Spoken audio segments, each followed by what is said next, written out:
Welcome to the fourth video of course long term investment. Last part में हमने देखा था कि पी कैसे निकालते हैं आप किसी स्टॉक का। जो उसका सीएमपी होता है उसको डिवाइड करना होता है ईपीएस, तो आपका पी निकल जाता है। अब हम अपने इंपॉर्टेंट क्वेश्चन जो काफी लोग पूछते हैं कि राजेश एक्सपोर्ट्स में इन्वेस्ट करना चाहिए नहीं करना चाहिए, तो हम इसका क्या करेंगे। यहाँ पे आएंगे, यहाँ के दिख रहा है हमें यहाँ पे एक पी रेशियो है। तो हमें कभी भी किसी स्टॉक में इन्वेस्ट करना है, तो हमें क्या करना है, हिस्टोरिकली हाई इसका ईपीएस कितना है जो है 36। और ये अराउंड जनवरी में था जब इसका टॉप बना था, 1000 रुपीज का था अराउंड जनवरी फेब में। और अभी जो इसका प्राइस है वहां पे इसका ईपीएस है 24। तो जो इसका हिस्टोरिकली हाई प्राइस था तो उस पे इसका ईपीएस ज्यादा था, और अभी ईपीएस इसका उससे कम है। मैंने बोला था लास्ट टाइम में कि ईपीएस ग्रो करना चाहिए। ऑल्दो इसका प्राइस 1000 रुपीज था, इसका ईपीएस 36 था, और इसका प्राइस सीएमपी पे भी इसका प्राइस है 24 ईपीएस है। तो मतलब ऑल्दो ये फॉल भी कर चुका है लेकिन इसका ईपीएस बड़ा नहीं है। और पी देखते हैं, पी थोड़ा कम हुआ है लेकिन ईपीएस कम नहीं हुआ, ईपीएस बढ़ना चाहिए। तो ईपीएस अगर इसका बड़ा नहीं है तो जैसे बॉटम में यहाँ 38 था जो इस लेवल से ज्यादा है, बट ये प्राइस घट चुकी है लेकिन ईपीएस और कम हुआ है, मतलब ये प्रॉफिट कम करता जा रहा है स्टॉक। तो ये हमें नहीं देखना अपने स्टॉक में, इसका ये ईपीएस बढ़ना चाहिए, ये फर्स्ट क्राइटेरिया है। और ये अगर नहीं हुआ आपके स्टॉक में, कभी भी आप देखते हैं तो आपको वो स्ट्रेट अवे रिजेक्ट कर देना है स्टॉक, और वो वेट करना है कि ये प्रॉफिटेबल कब बनेगा। अब जैसे हम इसके क्वार्टरली रिजल्ट्स में भी आपको ये दिखा देते हैं, ये ईपीएस कम नहीं कम हो रहा है। जैसे यहाँ पे आप देखेंगे ईपीएस इन रुपीज है, ये 10 है, 1 हो रहा है, मतलब ये कंटिन्यूसली क्वार्टर बाय क्वार्टर कम हो रहा है। तो आपको ये स्ट्रेट अवे, जैसे हमने बोला, 1 मिनट के अंदर पता चल गया आपको यहाँ करना क्या है। ऑल्दो इस लेवल पे जब ये 36 से 49 है तो बीच बीच में आपको ये चांस मिलेगा कि आप इसको इन्वेस्ट करें। बट वो आपको ऐसा जरूरी नहीं है कि ईपीएस बढ़ गया तो आपको इन्वेस्ट करना है, तो वो हम आगे बताएंगे, कंबाइन करेंगे टेक्निकली आपको देखना है क्या क्या देखना है। तो इधर इसमें हमें समझ आया कि हमें रिजेक्ट कैसे करना है किसी स्टॉक को। अब हम इसमें और एग्जांपल ले लेते हैं, जैसे हम मारुति का एग्जांपल एक ले लेते हैं।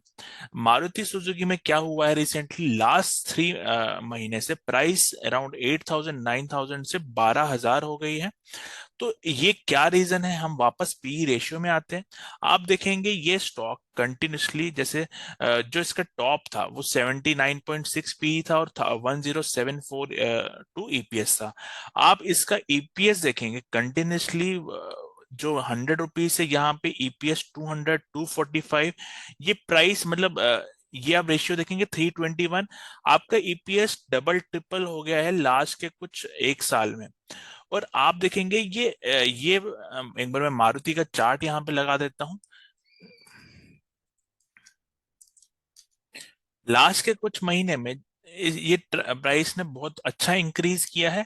तो इसका रीजन क्या है, ये ईपीएस कंटिन्यूसली बढ़ रहा है। और ये ईपीएस जब बढ़ता है आप देख सकते हैं इसका पी रेशियो इसके हिस्टोरिकली पी रेशियो से काफी कम है। जो यहाँ पे जो टॉप बनाया था 79 पी था, ईपीएस 107 था, उससे ईपीएस ट्रिपल 4 टाइम्स हो गया है। और इसका पी कम हो गया है, जब ईपीएस बढ़ता है ऑटोमेटिकली पी कम होगा। तो वो स्टॉक आपको इन मतलब बेटर एंट्रीज देता है। इससे हमें पता चल गया कि हमें कौन सा स्टॉक एक्सेप्ट करना है, कौन सा रिजेक्ट करना है। इसका एक और एग्जांपल ले लेते हैं, जैसे हम बात करते हैं आईएक्स की, ये भी काफी लोग काफी लोग इसकी के लिए भी क्वेरी देखते हैं। जैसे हम एक बार टॉप में देख लेते हैं, जब नवंबर का टाइम था, इसका ईपीएस था 2.96, पी था 88। अब ये ईपीएस में कभी भी यहाँ पे आप देखेंगे इतना सिग्निफिकेंट इंक्रीज नहीं आया। ऑल दो टॉप से जैसे 2.96 ऑलमोस्ट 3 होता है, उसी 3 की रेंज में ईपीएस अभी भी चल रहा है। तो मतलब स्टॉक करेक्ट इसीलिए होता है कि ईपीएस में ज्यादा ग्रोथ नहीं होती। आप इसके लेफ्ट साइड से देखेंगे, यहाँ पे बॉटम में जब ये ग्रो कर रहा था तब इसका ईपीएस 1 था, फिर बीच में इसका ईपीएस 2, फिर इसका ईपीएस ऑलमोस्ट 3 पर पहुंचा।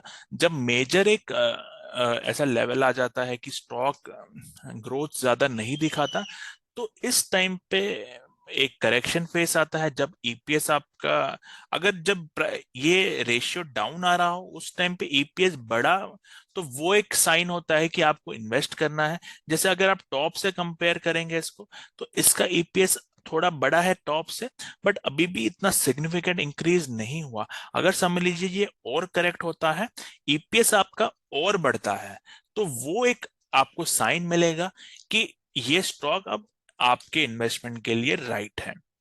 तो ये थे 3 एग्जाम्पल्स।